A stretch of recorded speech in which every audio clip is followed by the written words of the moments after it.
Hey guys, it's officially fall, so that means cozy sweaters, going apple picking, and of course, everything pumpkin spice. So today, I'd like to share with you one of my favorite cookies. That's right, we're making pumpkin spice cookies. This recipe is quick, it's easy, and it is so delicious.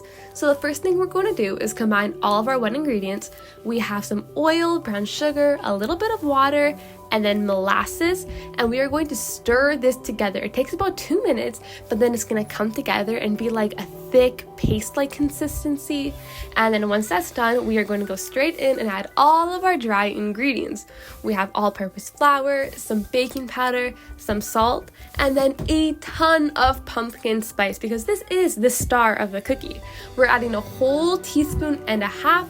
I'm just using premix, although I do generally like to make my own because then you get to control how much of each spice is in it. So anyways, we are going to stir this together just until it forms a dough. The dough will seem a little bit dry and a little bit crumbly, and if it doesn't come together like right away, you can add a couple extra tablespoons of water. So when you pinch it together, it should hold. We're just going to take a cookie scoop. You can also just use a normal spoon. You want about 2 tablespoons of dough per cookie. And I'm going to roll it in a cinnamon pumpkin spice combination. It's just about a half cup of sugar and about a half teaspoon of pumpkin spice.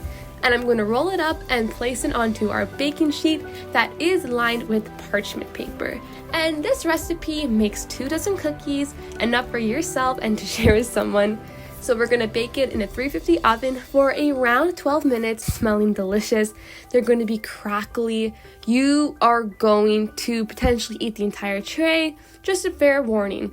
Now, thanks for watching and make sure you subscribe for more recipes. Hope to see you again soon. Bye!